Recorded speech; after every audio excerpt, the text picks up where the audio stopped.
I've got beef. Beef with the strongest Avenger there is, the Hulk. 1v1 me, Bruce Banner, because I am pissed. You were supposed to be the strongest Avenger. There used to be conversations about you versus Superman. And then we got the MCU. The most wasted character in the Marvel Cinematic Universe is almost definitely the Hulk.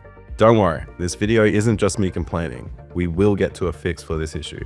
First though, let me complain at length, because I'm gonna go through each MCU movie with the Hulk in it and outline my beef with each. Okay, first up, The Incredible Hulk from 2008. To be honest, this one is hardly the movie's fault itself. Due to rights issues, we did have a fleshed out universe of General Ross and Betty, only for the love interests to never really be reintroduced and for future love stories to also be fumbled. Also for General Ross to never really interact with the Hulk ever again. Not much we can do for this one, but there is something I want you all thinking about early in this video.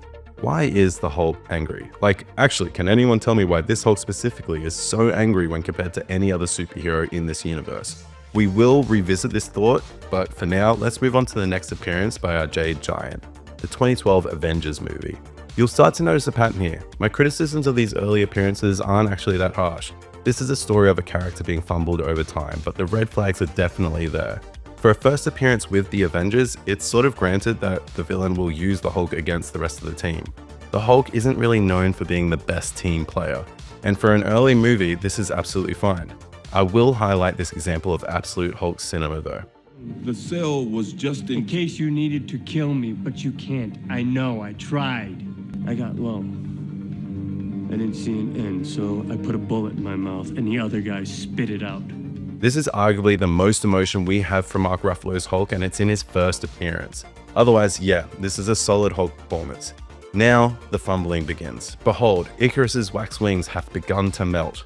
Now we land at the horribly underrated Age of Ultron. Overall, this movie gets too much hate, but I will allow for any and all Hulk slander. For the second time in a row, we have the Hulk being used against the rest of the team. Yes, it was cool to see the Hulkbuster, and maybe I'd look back at this with a fonder memory if it wasn't the beginning of the end. Also, it was a completely missed opportunity not to delve into the psyche of why this Hulk is angry. Every other character affected by the Scarlet Witch in that scene gets a little trauma flashback. Hulk, the character defined by his childhood trauma in the comics, just doesn't. He is just angry. It's lazy, it doesn't add anything to the character. Also, don't get me started on the forced relationship between Black Widow and the Hulk. If he needs a literal lullaby to be a member of the Avengers after it's been confirmed that they've been on multiple missions together, it just shows that he doesn't belong on this team. Okay, so the Hulk jettisons himself into space. Every comic book fan immediately starts blowing oysters in their pants. We know what that means. World War Hulk is coming. We get the Green Scar and we get the World Breaker. We also get the Gladiator storyline. In the comics, this propelled Bruce and the Hulk's characterization forward. If the MCU is going to ignore the Hulk's childhood trauma, let's get him into space, fall in love, have a child, and then let's take all of that away from him. Give him a reason to be angry. If this version of the Green Goliath isn't going to be an ally to the Avengers, let's give him the rage. Oh no, we actually don't get that. Instead, we have him appear as a childlike comedic character in the next Thor movie. Cool, he had some really cool scenes while fighting Thor, but I don't think anyone really wanted to see him just spend the rest of the movie fighting a giant wolf and then throwing a one-shot at a fire giant. Other than that, the Hulk is basically just a cameo in this movie. If anything, his characterization has regressed. Flash forward to Avengers Infinity War. Thanos versus the Hulk. A classic matchup. Literally one of the only characters Thanos doesn't want to go toe-to-toe with in the comics is the Hulk. Hulk is also the perfect foil for the Mad Titan's raw strength, and yep, the fight's already over. Oh, also, the Hulk's now traumatized. I mean, he arguably got a worse beatdown from the Hulk Buster. And the Hulk, of all characters to be scared of a fight, his entire thing is that he gets stronger the madder he gets. Even if he did get knocked out, wouldn't this just piss him off some more? No, we actually never get to see that Hulk again. From now on, it's Banner in the control seat. Skipping forward to Endgame, we get Professor Green, Smart Hulk, or whatever you want to call him. Again, this is not the Hulk that I think audiences want. Do I even need to address the Bruce Banner that we got in the She-Hulk series? We do get one pivotal scene from She-Hulk. Well, here's the thing, Bruce. I'm great at controlling my anger. I do it all the time. When I'm catcalled in the street, when incompetent men explain my own area of expertise to me, I do it pretty much every day because if I don't, I will get called emotional or difficult or might just literally get murdered. So I'm an expert at controlling my anger because I do it infinitely more than you. So all of this just feels like projecting a lot of shit onto me. See. No, I'm doing this. Okay, this is completely new territory. This speech. In the comics, this speech could not exist. Yes, Jen is better at controlling her powers for all the reasons said. This isn't an anti-woman sentiment, but in the comics, and this is something I've hinted at earlier in the video, Bruce Banner is a survivor of childhood abuse. There is a reason he is unable to control his rage when compared to the other Hulks. His rage and his power is more untamed because he is openly traumatized. This speech by Jen just couldn't exist without completely denying that fact within the comics, that Bruce Banner's father was not only emotionally and physically abusive towards Bruce, it is also stated that from a young age there was a monster within him. The monster that eventually was nurtured into the split psyche that is the Hulk and Bruce Banner. Notice how She-Hulk doesn't have an inner voice or an alternate personality. Neither does Abomination, Red Hulk, Amadeus Cho, it's just Bruce. Now knowing this, how do we fix the MCU Hulk? Because that's really what my issue with the Hulk boils down to, character development. Where could we find an example of a Hulk in cinematic history that has explainable rage? Well, let's look to the unjustly shafted epic Ang Lee's 2003 Hulk. Give me a minute on the clock to hype this forgotten gem up before I make it relevant back to my MCU Hulk point, because it is a crime that history doesn't look at this like it does the Dark Knight trilogy. Okay, start that clock. And talking about the Dark Knight, this movie actually has adult themes and doesn't have to have the color palette of a goth's wardrobe. I wished we lived in a world that embraced the goofiness of the comics and not be almost embarrassed by it. I mean, in the Dark Knight saga, we got some, flashes of childhood trauma, the classic death of the Waynes, the swooping of a young Bruce by the bats, etc.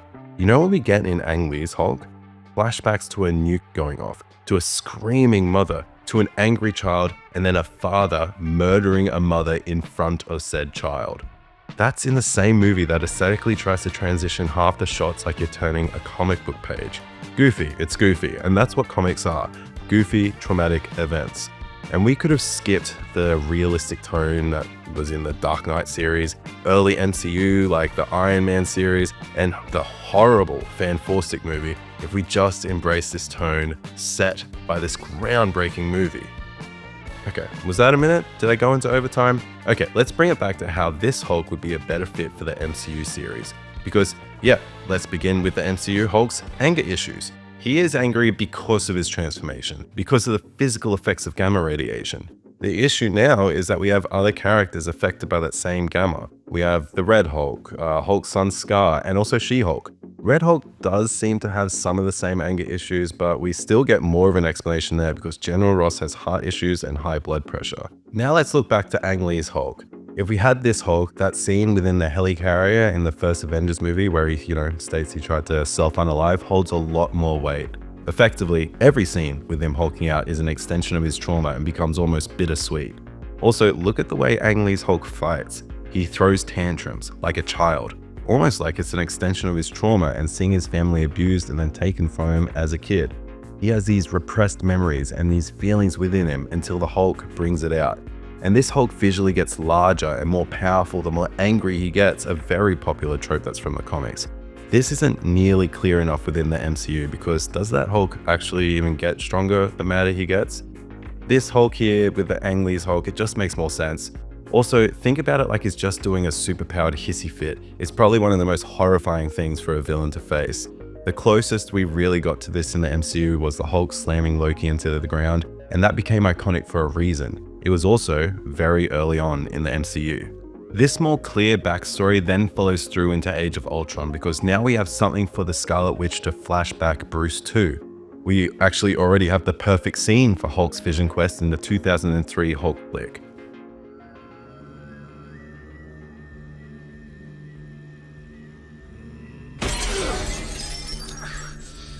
Puny human.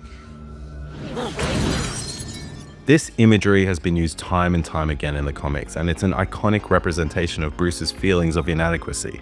Dude is literally shaving his beard as he confronts his failings as a man due to the abuse from his father and death of his mother. He is jump scared by his own powerlessness under his own rage.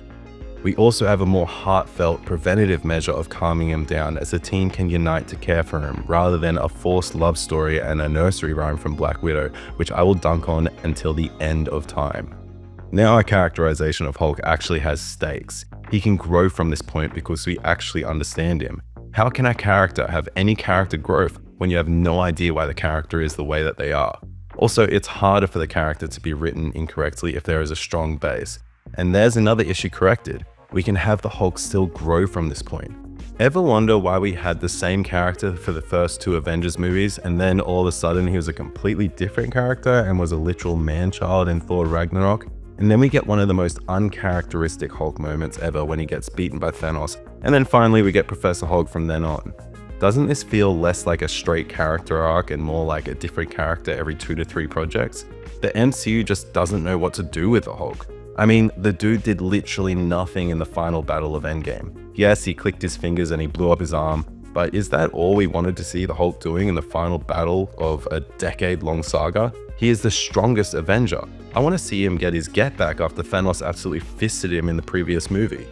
For a lot of early 2000s kids, the Marvel trio wasn't Iron Man, Captain America, and Thor. It was Wolverine, Spider-Man, and the Hulk. Hulk is the strongest there is, and the MCU absolutely shafted him. Whereas Ang Lee actually respected the guy. He gave him an origin for one, had him working against his traumas. I mean, other than the military, because the Hulk's biggest ops is always the government, is his own father. The man responsible for his trauma and the egomaniac who literally wants to absorb Bruce Banner's power. As this universe's absorbing man, this final battle symbolizes Bruce's attempt to break free from the pain and the anger he inherited from his father. Daddy Banner's demand to take everything reflects the toxic cycle of abuse and control that Bruce has spent his life trying to escape. By resisting the attempts to control him within this battle, Bruce ascertains his independence and personal agency. Actually, by unleashing his full rage by his own choice and overwhelming Father Banner, he has shown that he can use his rage for good. Like a knife can be a tool for cutting fruit or cutting people, he has honed his anger.